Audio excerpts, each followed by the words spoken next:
મળેલા જીવ ચેપ્ટર 1 પ્રથમ સંગાત. કાવડિયા ડુંગરની નાળમાં જન્માષ્ટમીનો મેળો ભરાયો હતો. ભગવાનને નાહવા માટે તાજું પાણી ભરવા આવેલો વરસાદ બપોર થતામાં તો બંધ થઈ ગયો હતો. ડોલતા ડુંગર જેવા વાદળા પૂર્વ તરફ જઈ રહ્યા હતા. સૂર્ય પણ ધરતી પર ડોકિયું કરી રહ્યો હતો. ખાસ કરીને યુવાન યુવતીઓથી ઉભરાતી નાળ 12 માસના મૌન પછી આજ ઘડીકમાં ગાતી સંભળાતી તો વળી કોઈ વાર પાવા વગાડતી હોય એમ પણ લાગતું હતું. ડુંગરની ભીંતમાં આવેલા મહાદેવના પુરાણા મંદિરનો ઘંટ તો સતત વાગી જ રહ્યો હતો. વેપારીઓના અવાજ કોઈ વાર આ કોલાહલ ઉપર તરી આવતા હતા. યુવાની વસ્તુ જ ગેલી છે અને એમાંય આ તો મેળે આવેલી.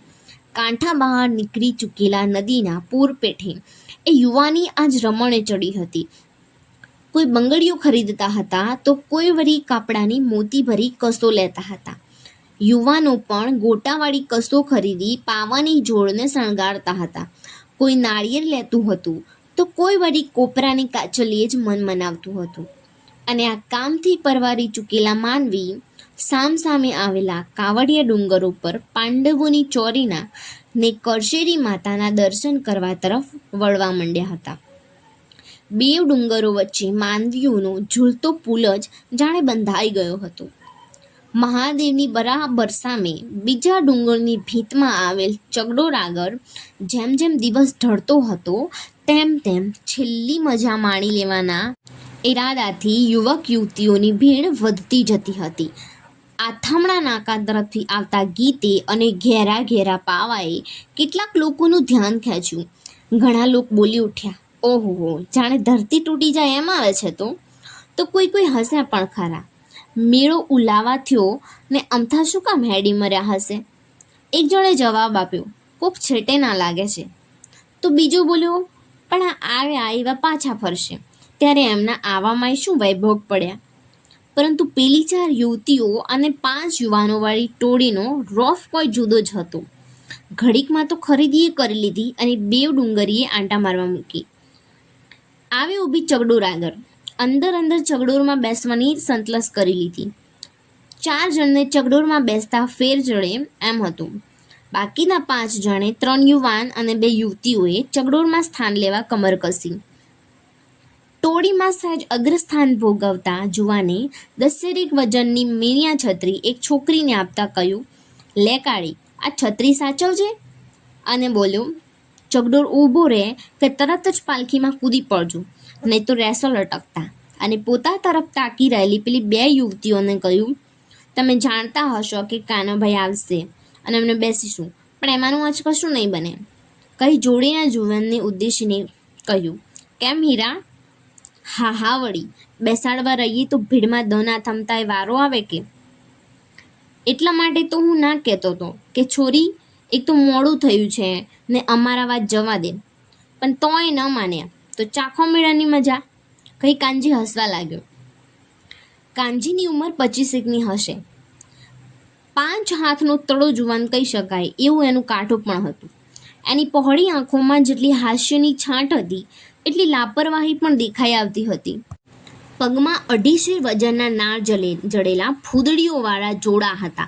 ઘૂંટી સુધીનું ધોતિયું, રંગીન ખમીસ, ઉપર સફેદ કોટ અને માથે ગુલાબના ગોટાવાળો લાલ સાફો હતા. સાફાની બાંધણી કોઈ અનેરી હતી અને એમાંય છોકવું તો જાણે એ જ મૂકી જાણતો હતો. ઉપરાંત પાછલા લાંબા તલાને ગળામાં વેટીને કોઈ ઓર રંગ જમાવ્યો હતો. નવા જ ગોટા બાંધેલા પાવાની જોડ પણ ગળામાં લટકતી હતી. પાવા ઉપર કોતરેલી ભાત પાવા પ્રત્યેનો શોખ છતો કરતી હતી. કોઈ જુવાન તો એ પાવા તરફ ટગર જોઈ જ રહ્યા હતા. 2-4 જણાના મનમાં તો, ભાઈ જરા વગાડી જુઓ, કેવો બોલે છે, સાંભળીએ તો ખરા, આમ કહેવાની ઈચ્છા પણ જાગી. એવામાં જ ચગડોળ ઊભો રહ્યો. કાનજીએ પેલી યુવતીઓને બાવળે ઝાલી અને પહેરી પાલખીમાં બેસાડી દીધી. હીરા તરફ જોતા બોલ્યું, હવે તો જખ મારે છે, તમે તમારું ફોડી લેજો હીરા. પરંતુ આમ કહ્યા પછી પણ એણે પેલા નરમ સ્વભાવના મનોહરને પહેલી તક આપી. નીચે આવતી પાલખી તરફ નજર રાખી બોલ્યો, હીરા, છેલ્લી પાલખી જો. કઈ બાયો ચડાવતો ઊભો થયો. પાલખીમાં બેઠેલી 2 યુવતીઓમાં જેવી એક યુવતી ઊભી થઈ કે તરત જ એ હીરા બેસતી જ્યાં નહીં તો લટક્યો, કહેતા ચડી ગયો. પેલીના નીચે ઉતરતા પહેલાં તો અંદર ગોઠવાઈ પણ ગયો, પરંતુ જુએ છે તો પેલી અડધી ઊભી થયેલી બીજી યુવતી તો અલી મણી એક ફેરા ફેર શું કામ ઉતરી પડી છે કહેતી અંદર જ હતી. મહા મહેનતે પાલખીનો દંડો ઝાલીને ઊભેલો હીરો તો મોં ફાડતો જ રહ્યો. ઉતરી પડેલી મણી આંખોથી કંઈ તો વળી મોંથી જુદું. હવે શું, પહેલેથી કહેવું તું ને, બેસ હવે તું એકલી, આમ બબડતી હતી. ત્યાં તો પાલખીવાળાએ પૈસો કાઢો, ચાલો ઝટ કરો કહેતા હાથ લંબાવ્યો. પાલખીવાળી યુવતી હાય હાય મારી પાસે તો અલી પૈસો તો આપ, આમ કહેવામાં રહી ત્યાં તો કાનજીએ પેલાના હાથમાં 2 પૈસા ધરી દીધા. ફટ કરતીકને પાલખી ઉપર પહોંચી. હીરો અને મણી ઊભા ઊભા કાનજીવાળી પાલખી સામે મીટ માંડી રહ્યા હતા. ચગડોર આસ્તે આસ્તે રમણે ચડ્યો. કાનજી જોડે બેઠેલી યુવતીએ કહ્યું, હેઠા ઉતરી ને હું તમને પૈસો આપી દઈશ. હા, કાનજીના હોઠે આવ્યું. રૂપિયો આલતાય ચગડોરમાં આમ જોટાજોટ બેસના ન મળે તો વળી પૈસામાં તે શી વિસાદ છે. પણ આવું કશું ના કહેતા એટલું જ બોલ્યો, તમારા કરતાં કંઈ પૈસો વધારે છે. ચગડોર પૂરજોશમાં ફરવા લાગ્યો. પાલખીમાં બેઠેલી યુવતીઓ કંઈક ગાતી હતી તો કોઈ જુવાન વળી પાવા વગાડતા હતા. નીચે ઊભેલી મણી અલી જીવી કહીને બૂમ મારતી હતી, પણ જીવીનો જીવ અત્યારે કોઈ જુદા જ મલકમાં હતો. કાનજીની આંખ સાથે અથડાતી પહેલી નજર તો એણે બચાવી લીધી, પરંતુ બીજી વાર તો એ પોતે જ કાંધી તરફ તાકી રહી. મરક મરક હાસ્ય સાથે બોલી, આ પાવા તો દેખાડવા રાખ્યા છે કે વગાડવા? પહેલાં દેખાડવા અને પછી વગાડવા કહેતા કાનજીએ પાવા મોંમાં વળગાલ્યા. જાણીતા ગાણાની 2 લીટી વગાડી. ફાગણને વાયરે આવ્યા જોબનિયા, વૈશાખી વાયરે ઉડી જતા. અને પછી પાવા બંધ કરી જીવી તરફ જોતા કાનજીએ પૂછી નાખ્યું, સમજ્યા કે કાંઈ નહીં? જીવી સમજી કે ના સમજી એ તો એ જાણે, પણ એના આડી નજરે કાનજી તરફ જોયું. એ આંખોમાં શું હતું એ તો કાનજી ના સમજી શક્યું, પણ એ વળતી નજરે પોતાના હૈયામાંથી કંઈક ઉઠાવી લીધું હતું અને બદલે કંઈક મૂકતી ગઈ હોય એવું પણ કાનજીને લાગતું હતું. ફરીથી 2 જણે એકમેક સામે જોયું ના વળી પાછી 4 આંખો નીચે ઢળી ગઈ. હવે તો મોં પણ જાણે સિવાઈ ગયા હતા. હૈયાની ગતિ બદલાઈ ચૂકી હતી. પૂર બહારમાં ફરતો ચગડોર ધીમે પડ્યો. જીવીની પાછળ કાનજી નીચે ઉતર્યો, પણ એ નીચે ઉતર્યાનું ભાન તો ઉપર બેઠેલા હીરાએ કેમ કાનજી એટલામાં આમ કહ્યું ત્યારે જ આવી. પણ હવે શું, જગ્યા તો પૂરાઈ ચૂકી હતી. જગ્યા હોત તો પણ કદાચ હવે એ ન બેસત. સ્વર્ગમાં જઈ આવ્યાનો જેટલો આનંદ હતો એટલું જ એ સ્વર્ગ ઉડી ગયાનો રંજ પણ હતો. બબૂચકની માફક ઊભેલા કાનજીના કાને વળી પાછો પેલો મંજુલ અવાજ અથડાયો, લો તમારો પૈસો કહેતી જીવી હાથ લંબાવતી ઊભી હતી. કાનજીએ ઠપકાભરી નજરે જીવી તરફ જોયું. હસીને બોલ્યો, રહેવા દો, એમ માનજો કે એકવાર મારા તરફથી બેઠા હતા. જીવીએ પણ રકઝક ના કરતા હાથ પાછો ખેંચી લીધો, પણ જોડમાં ઊભેલી મણીથી બોલ્યા વગર ન રહેવાયું. એમ ઓળખાણ પારખાન વગર પૈસો રખાતો હશે? કઈ હાસ્ય સાથે કાનજી તરફ તાકી રહી.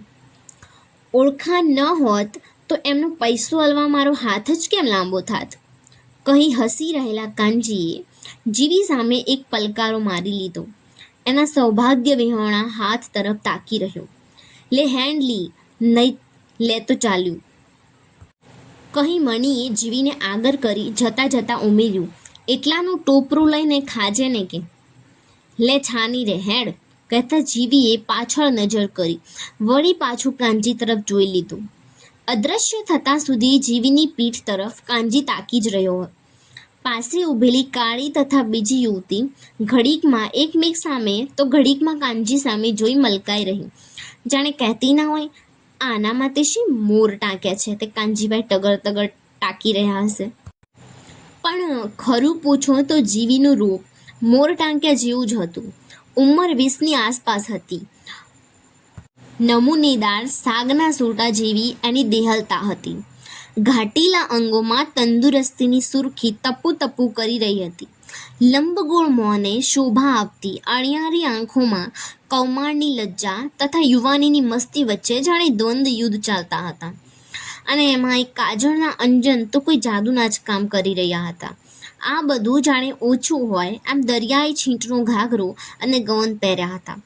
તાણીને બાંધેલી કાપડાની કસોના મોતી ભર્યા ગોટા પૃષ્ઠભાગ પર રમત કરતા એની લચકતી ચાલમાં ઓર ઉમેરો કરતા હતા. કાનજી કદાચ એ ગોટા તરફ જ તાકી રહ્યો હશે.